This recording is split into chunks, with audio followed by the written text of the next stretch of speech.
Welcome to the Personality Guru. The INTJ is one of the rarest types in the personality kingdom. The world could benefit from having more of them. Their intuition and logical ways are the stuff of dreams. This personality type is a much needed part of your reality. INTJs can see things that the rest of us don't quite have the power to see. Today, let's talk about the struggles of an INTJ. Before we start, make sure to subscribe to the Personality Guru and ring the bell icon to get regular updates on our latest uploads. And if you like this video, click the thumbs up button and share it with your friends. 1. Spontaneity. Something which can be a struggle for the INTJ is going with the flow or being spontaneous. While they might be capable of adapting to changes, the INTJ doesn't prefer when plans are shifted. They like having things done a certain way and prefer a more firm commitment to their schedule. INTJs believe in always being prepared, and so, when things are changed at the last minute, it puts a strain on this. For the INTJ, having to go with the flow often feels like a foolish and exhausting idea, and isn't something they want to deal with. It is much more comforting when they have things planned out, so they can be sure they are doing everything correctly. This does come from their perfectionist nature, since INTJs are always concerned about knowing that they are doing things perfectly in life. They don't take on challenges or tasks without knowing they can take the time to prepare and not walk into the situation blindly. 2. Overanalyzing everything. INTJs have overactive minds which cause them to think through and analyze everything constantly. Even when they are sure about something, they tend to analyze it even further. INTJs are certainly capable of making choices with important things, though, and can find the means of taking action without allowing analyzing to overcome this.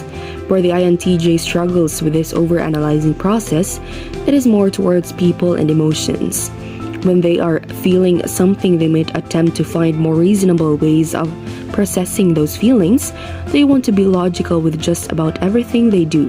And so, INTJs will overanalyze emotions and inner feelings, even when they shouldn't. Their minds are constantly working to find logical and practical solutions, even when they should be more focused on emotions and finding connections with the people around them. For the INTJ, this just isn't natural, and so they dive more into analysis than they do emotional expression. 3. Pressure to succeed. INTJs are perfectionists. While this can be a good thing, there are also downsides to it.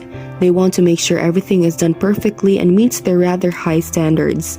This can certainly put a lot of pressure on the INTJ, since they always want to be sure they are being successful with whatever they do. The INTJ feels constant pressure on them with just about anything they try to do in life.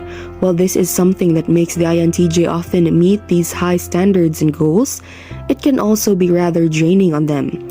Most people don't even realize the amount of internal pressure the INTJ goes through, because they try to appear strong and as if they aren't struggling. They don't want people to see that they are feeling overwhelmed, because they believe in never showing signs of weakness. While the INTJ is often great at overcoming these difficulties by problem solving and getting the job done, that doesn't mean it cannot be draining for them after a while. 4. Alienation. INTJs prefer to be alone and become overwhelmed with too much social interaction. While this desire to be on their own is something the INTJ needs to listen to, that doesn't mean it can't pose problems as well. The INTJ often finds themselves alone, and this can be an easy place to slip into. Being that they don't necessarily feel like they need other people, the INTJ will alienate themselves a bit too much. They can spend days and even weeks without interacting with people.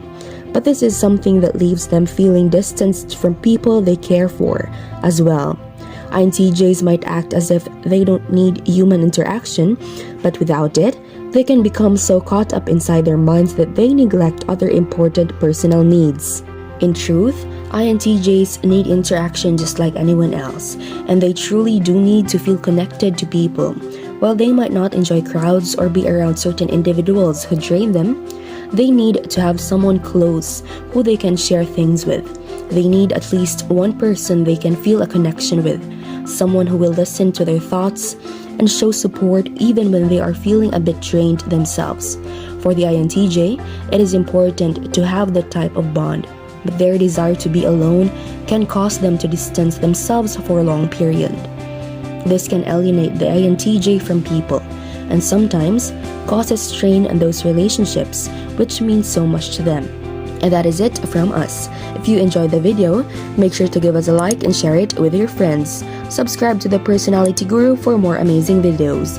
Don't forget to ring the bell icon to stay updated with our content. See you in the next video.